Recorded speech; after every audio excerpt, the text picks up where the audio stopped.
Loud pitch scream? Or high pitch? I don't remember where. Oh. You with the art. Okay. We'll do this then, because Angelo is here to be insensitive. I had just walked into the hostel after a long day of work when a high-pitched scream hit the ceiling, bounced off the walls, and tripped down the staircase. I flew up the stairs to approximately where I heard the source of the noise, Jihyo's room. What? What's wrong? Angelo was already there, hands raised as if in a boxing ring.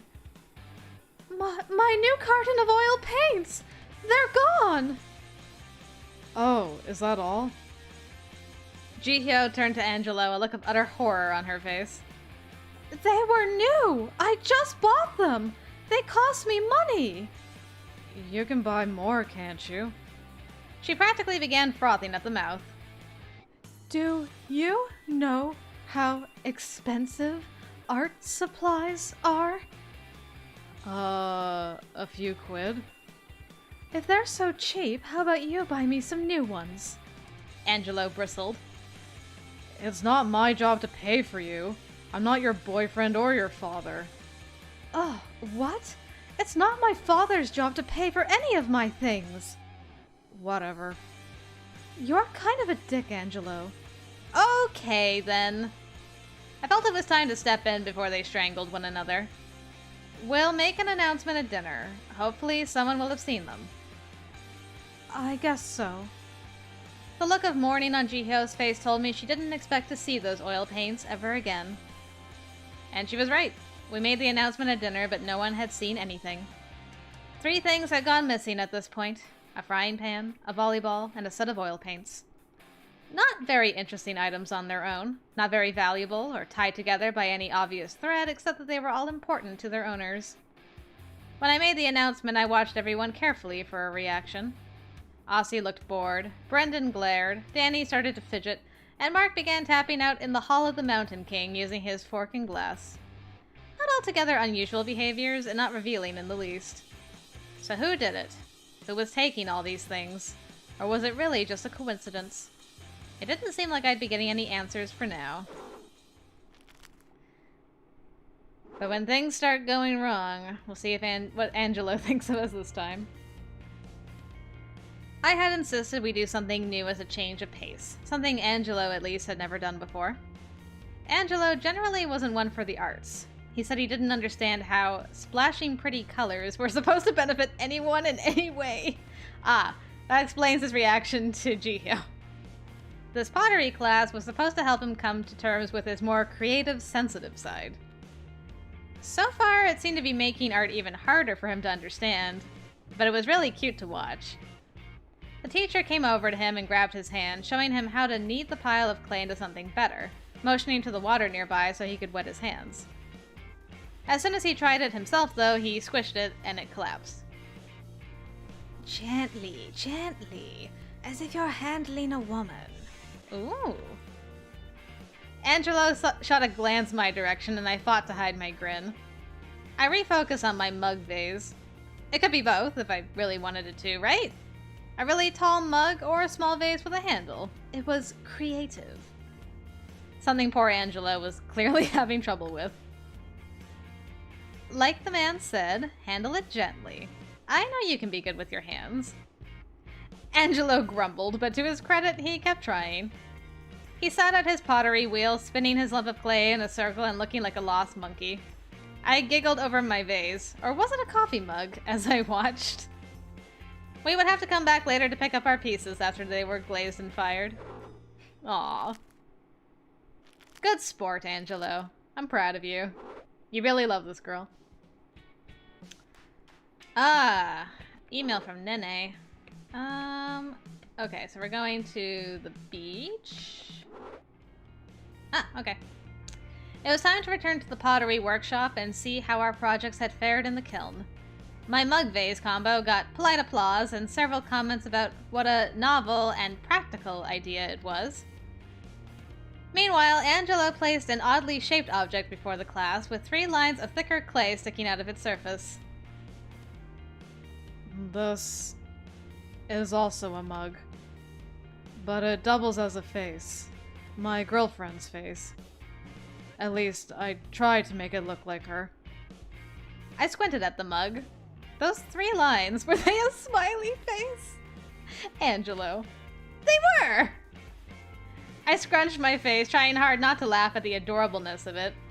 Thankfully, my muffled giggles were drowned out by the class's applause, many women cooing over the thoughtfulness of this present.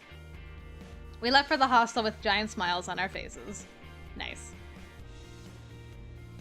I have to admit, that turned out more fun than I expected. Angelo closed my door with a smug smile on his face, and I laughed. It was definitely one of the sweeter gifts I've ever received.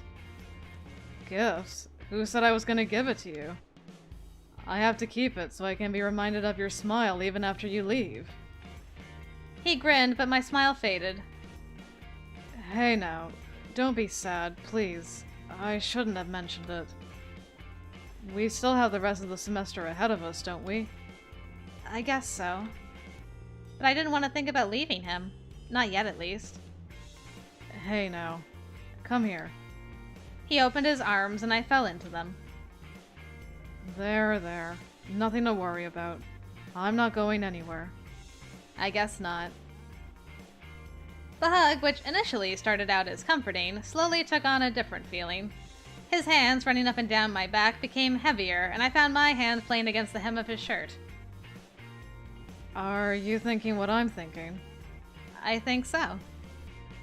Goodness, you guys are just like the thirstiest. You just can't stop taking your clothes off. We helped each other out of our clothes and crept into bed together. After all, we had to make the most of it while it lasted. You sure?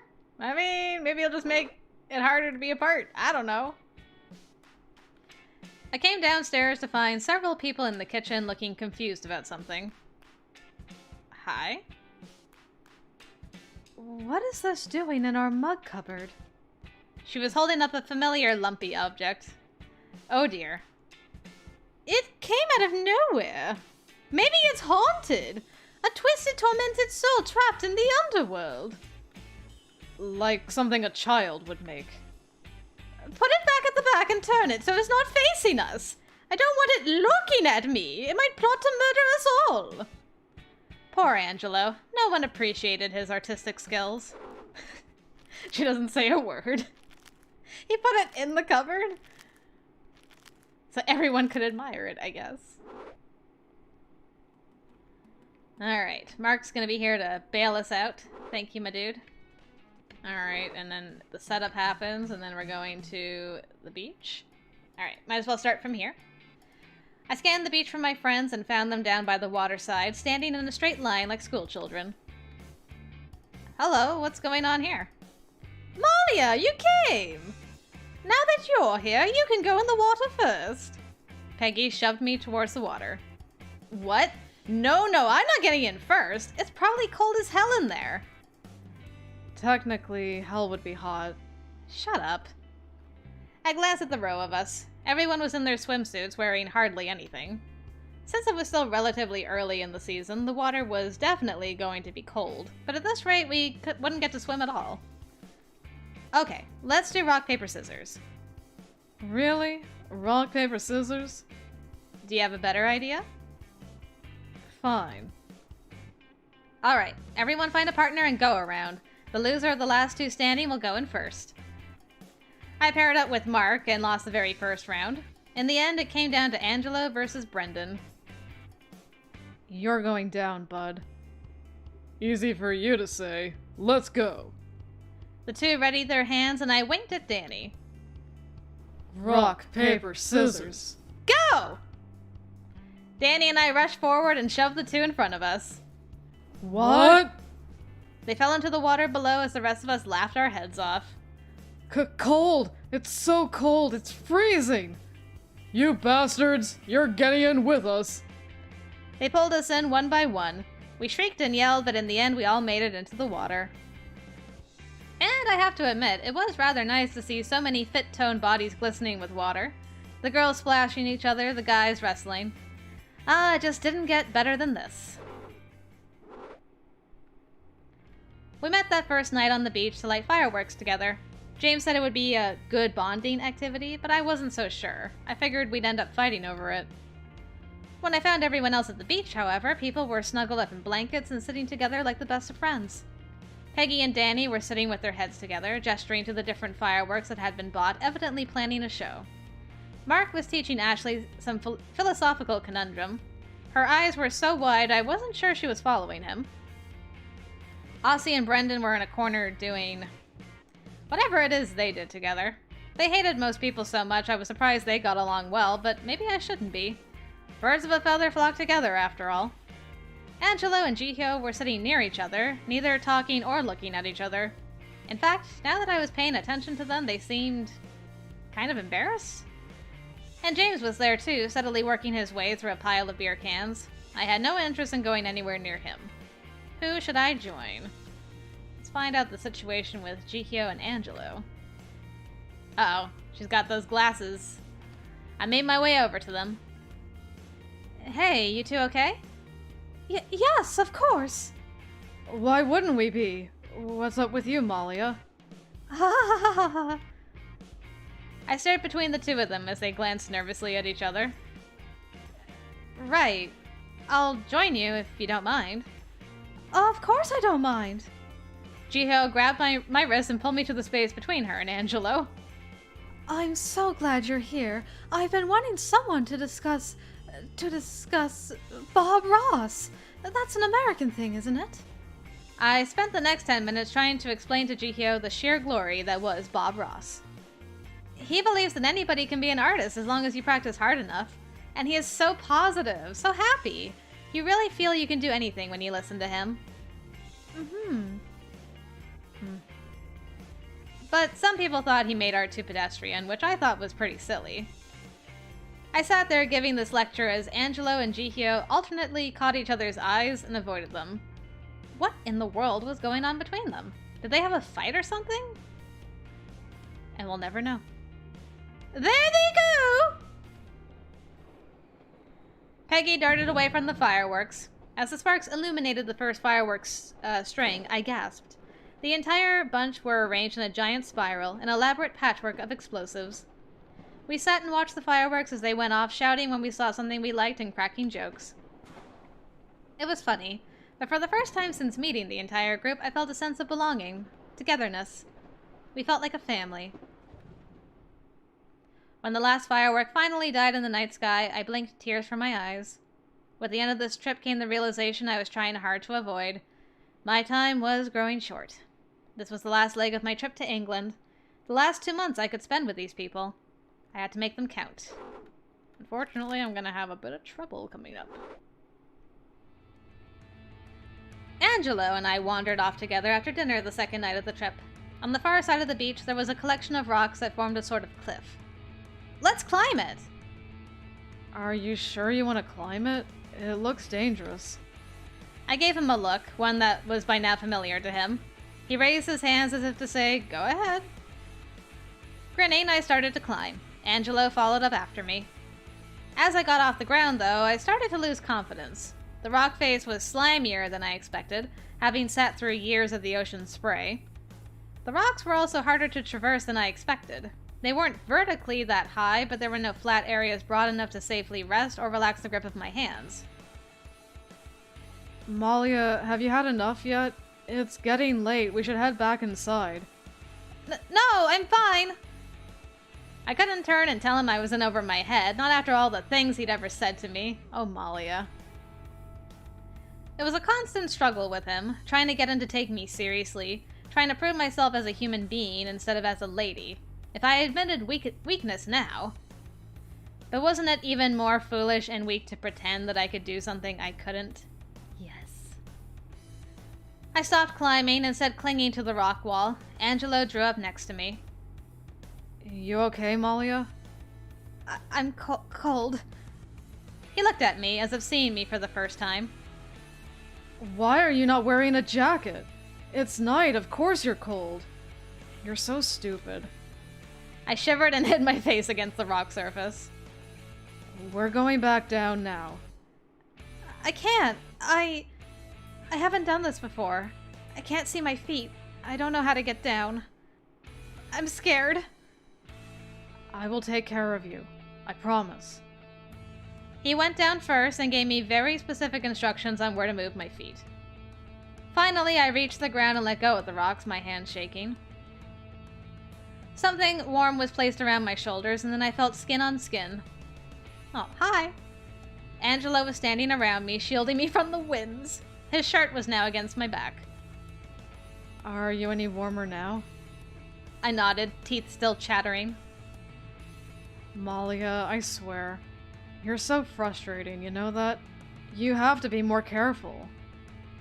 I know this isn't what you want to hear, but you're a girl. You're more fragile than I am. You'll get hurt easier if you don't take care of yourself. You're more sensitive to smells, to cold, to illness. I'm not trying to put you in a box, I'm just trying to take care of you. This seems like it's a big deal to you. Angelo blinked at me. Then he sighed. I have 4 sisters. Did you know that? 4 sisters that I love very much. 4 very ladylike sisters. Not like you. When we were little, my father left us.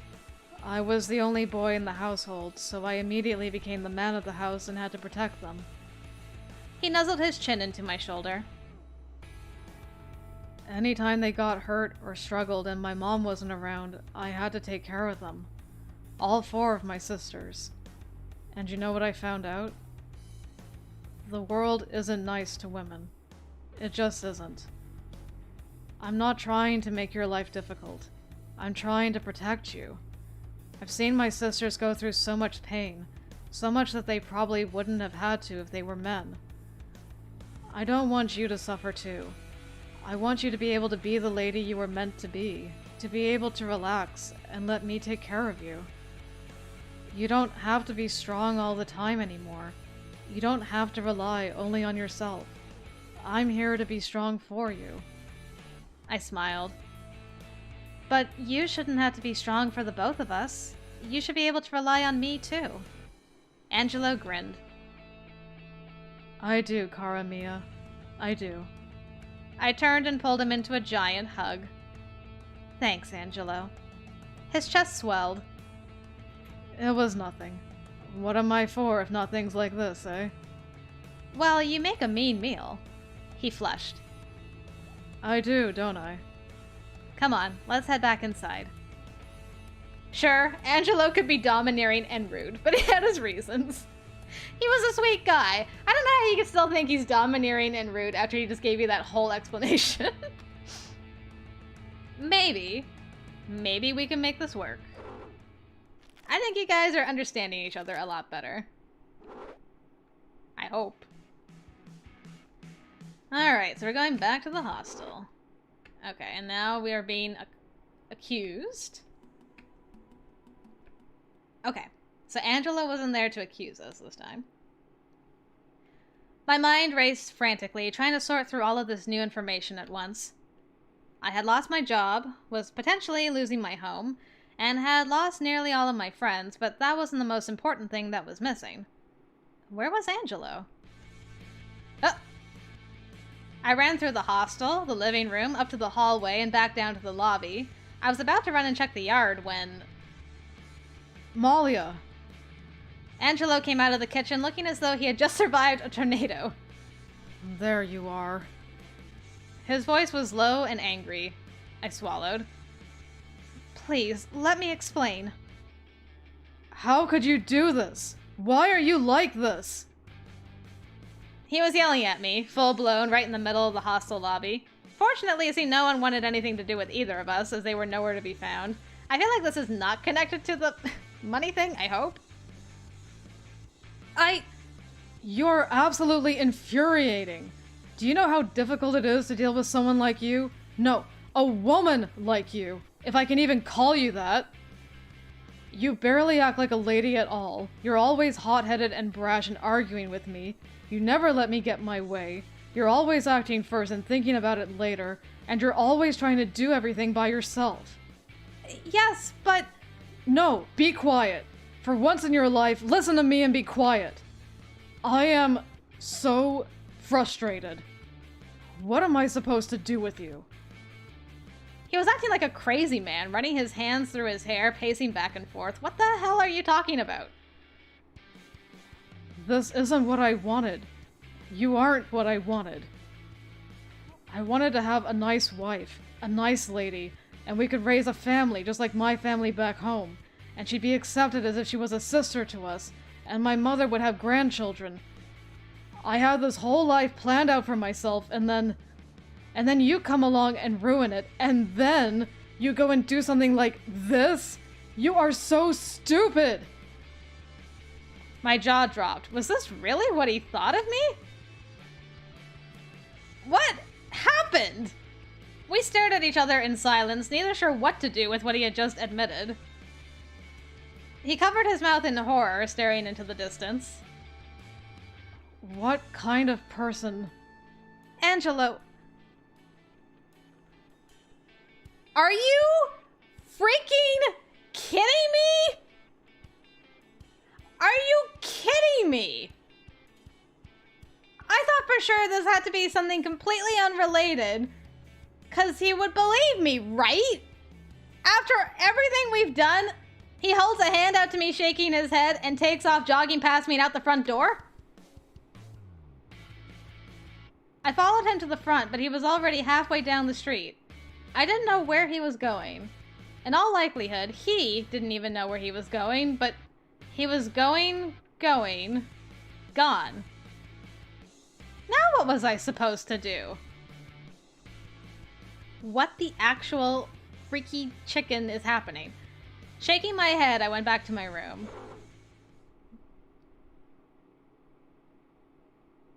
What?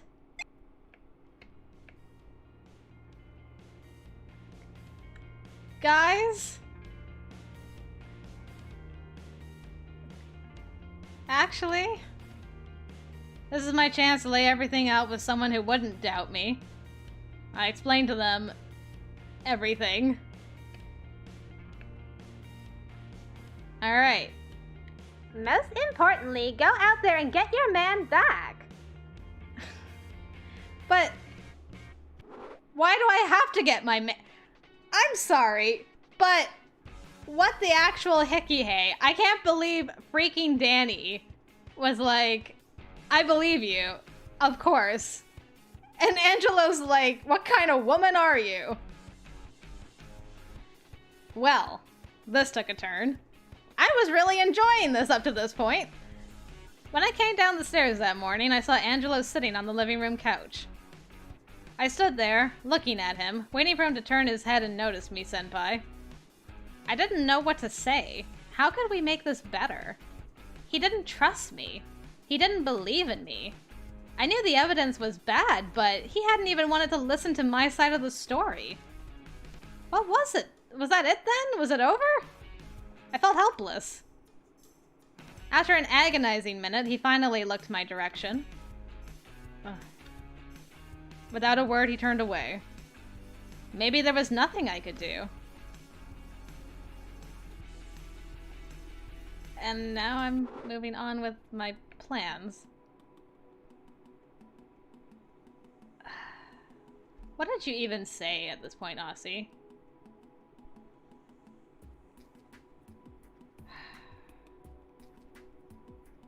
I'm so tempted to attack her just to get some of these feelings out of my system, but I'm gonna leave it until like the neutral end or bad end or whatever end I'm getting with Angelo.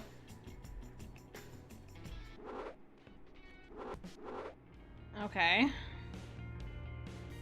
I stumbled onto the living room couch with a heavy sigh. I didn't know how good I had it before I lost my job.